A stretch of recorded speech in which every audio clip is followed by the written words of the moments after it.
बिस्मिल्लाहिर्रहमानिर्रहीम अस्सलाम वालेकुम। मैं हूं मुअज़्ज़म अली और आप देख रहे हैं आपका अपना यूट्यूब चैनल।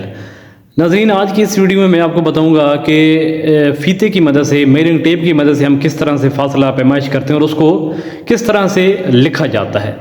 तो ये मेरे पास एक ये 100 फुट वाला फ़ीता है, 30 मीटर वाला फ़ीता, और इसके अलावा ये छोटा मेयरिंग टेप 3.5 मीटर का, तकरीबन 10 फुट का ये एक और फ़ीता है। इन दोनों की मदद से मैं आपको बताऊंगा कि इनके ऊपर किस तरह से जो मेजरमेंट्स हैं वो लिखी हुई होती हैं। पहले अगर मैं बात करूं बड़े फ़ीते की, तो बड़े फ़ीते की अगर बात करें तो इसके ऊपर अगर आप गौर से देखें, एक साइड पे मीटरों की मेजरमेंट्स हैं और दूसरी साइड पे फुटों के निशान लगे हुए हैं। पहले मैं फुटों की बात करता हूं, तो ये देखें, ये सबसे पहले जो ब्लैक कलर में आपको नज़र आ रहा है ये फुट है। इसी तरह जब 2 फुट पूरा हो जाएगा तो वहाँ पे लिखा होगा जी 2F, 2 फुट। फुट के बीच में जो 1 से लेकर 11 और ये 12 हिस्से किए गए 1 फुट के, तो यहाँ से जाहिर होता है कि फुट के ये जो 12 हिस्से किए गए, इनका मतलब ये है कि ये इंच के निशान लगे हुए हैं। यानी कि ये 1 इंच है, ये 2 इंच है, ये 3 इंच है।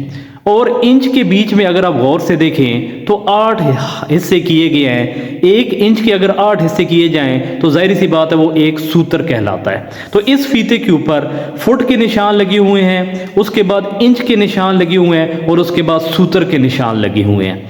अगर हम इस फीते की मदद से फासला पैमाइश करते हैं तो उसको सर्वे में हम फिर फासले को पॉइंट्स की शक्ल में लिखते हैं, डेसिमल की शक्ल में लिखते हैं। यानी कि जब हम किसी भी फासले को किसी फार्मूले में हमने इस्तेमाल करना होता है या कैलकुलेटर में लिखना होता है तो हम डेसिमल की शक्ल में लिखते हैं, पॉइंट्स की शक्ल में लिखते हैं। तो मिसाल के तौर पर मैं आपको एक मिसाल देता हूं कि अभी हम कोई फासला पैमाइश करते हैं और वो फासला आ रहा है, ये मिसाल के तौर पर इस जगह तक आ रहा है जहां पे मेरी ये उंगली है। तो ये फासला कितना बनेगा? 3 फुट 4 इंच और आगे 6 सूत्र। कितना? 3 फुट 4 इंच 6 सूत्र। अब इसको हमने पॉइंट्स की शक्ल में किस तरह लिखना है?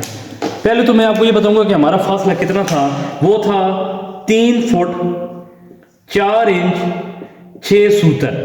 ये टोटल हमारा फासला था। अब हम इसको पॉइंट्स की शक्ल में लिखेंगे। तो पॉइंट्स की शक्ल में सबसे पहले जो सूत्र हैं, इन सूत्रों को इंच बनाएंगे और इंच को फुट बनाएंगे ताकि टोटल जो वैल्यू है वो एक यूनिट में हो। मास्टर यूनिट जो कि फुट होती है उसमें होनी चाहिए।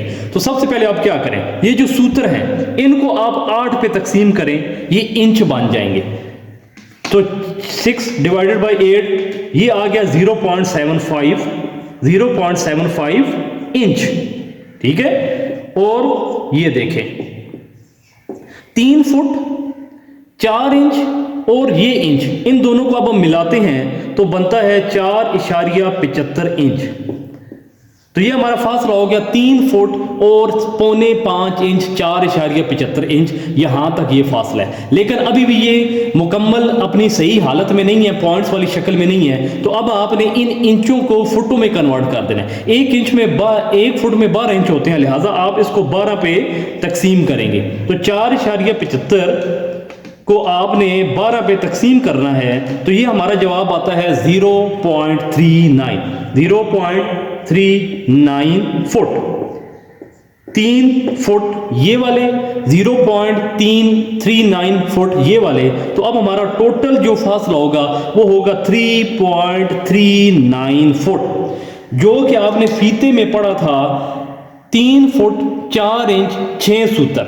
इसको जब पॉइंट्स की शक्ल में लिखेंगे तो लिखेंगे 3.39 फुट। डेसिमल की शक्ल में हम इस तरह से फासले को लिखते होते हैं। इसी तरह ये दूसरा फीता भी मेरे पास है। इसके ऊपर अब किस चीज़ के जो निशान है वो लगे हुए हैं। अगर आप गौर से देखें तो यहाँ पे लिखा हुआ है 1 फुट, थोड़ी दूर जाकर देखें तो ये लिखा हुआ है 2 फुट। यानी कि एक तो इसके ऊपर फुटों के निशान है। फुटों के बीच में ये जो आपको नजर आ रहा है 19, 20, 21, ये इंचों के निशान है। ठीक है। यानी कि अगर आप इंचेस में फासला लेना चाहते हैं तो आप डायरेक्ट ये जो ब्लैक वाली काउंटिंग है इनके हिसाब से आप फासला इंचेस में पढ़ सकते हैं। इसी तरह इंचों के दरमियान में अगर आप थोड़ा सा गौर करेंगे तो यहां पे लिखा हुआ नजर आ रहा है 1 फुट 10। यानी कि ये जो 22 इंच है, फुटों में 22 इंच होगा, सॉरी इंचों में 22 इंच होगा और फुटों में कितना होगा? 1 फुट 10 इंच। इसी तरह मजीद आगे जाते हैं, यहाँ पर आपको नज़र आ रहा है 45, 45 के पीछे लिखा हुआ है 3-9। इसका मतलब क्या है कि अगर आप फुटों में ये फासला लिखना चाहते हैं, ये वाला जो 45 वाला है, फुटों में लिखेंगे तो 3 फुट 9 इंच लिखेंगे, और अगर इंचों में लिखेंगे तो 45 इंच आप ये वाला फासला यहाँ से लिख सकते हैं। इसी तरह फिर जो ये 45 इंच है और 40 इंच है, 45 और 40 के दरमियान में 16 खाने हैं। इसका मतलब ये है कि आधे आधे सूत्र का निशान लगा हुआ है। अगर आप जो 2 खाने हैं वो मिलके एक सूत्र बनेगा, यानी कि यहाँ से अगर आपने सूत्रों में पैमाइश करनी है तो एक खाने का मतलब आधा सूत्र है, 2 खाने का मतलब एक सूत्र है। ठीक है, तो यहाँ पर आपको फुटों में, इंचों में और आधे आधे सूत्रों तक की जो पैमाइश है वो आपको इस फीते के ऊपर नज़र आ रही है। इसी चीज़ को मैं समझाने के लिए आपको एक मिसाल दूंगा। मिसाल के तौर पर ये हमारे सामने एक प्लाट है, आपने इसका रकबा निकालना है। जब आपने फीते की मदद से ये फासला पैमाइश किया, लंबाई पैमाइश की, वो आ जाती है 60 फुट 9 इंच। इसी तरह जब आपने फीते की मदद से ये दूसरी चौड़ाई इसकी पैमाइश की तो वो आ जाती है 35 फुट 10 इंच। अब आपने इसका रकबा निकालना है तो आप किस तरह से निकालेंगे? रकबे का फार्मूला आपको पता है, रकबे का फार्मूला होता है जी लंबाई ज़रब चौड़ाई, लंबाई ज़रब चौड़ाई। अब लंबाई क्या है? 60 फुट 9 इंच है। इसको हम 6.9 नहीं लिखेंगे, लंबाई हमारी क्या है? 60 फुट 9 इंच। इसको हम 6.60.9 लिखेंगे तो ये गलत होगा। आपने इसको क्या करना है? 60 फुट 9 इंच है, आपने इन पे जो 9 इंच है इसको आपने 12 पे तकसीम करना है। ठीक है, जब 12 पे तकसीम करेंगे तो जवाब आता है 75 फुट, यानी कि 9 इंच की भी आपने पहले फुट बनाए और 60 फुट पीछे वाले, तो जवाब आता है 60.75 फुट। तो देखें, अगर आप फार्मूले में लंबाई को चौड़ाई से ज़रब देने के लिए 60.9 लिखेंगे तो वो गलत होगा। आपने क्या लिखना है? 60.75 लिखना है। इसी तरह चौड़ाई है 35 फुट 10 इंच, तो 35 फुट 10 इंच को हम 35.10 नहीं लिख सकते, ये गलत है। आपने क्या करना है? आपने लिखना है 35 फुट 10 इंच। 10 इंच को 12 पे तकसीम करें तो आंसर आता है 0.83 और पीछे वाले 35।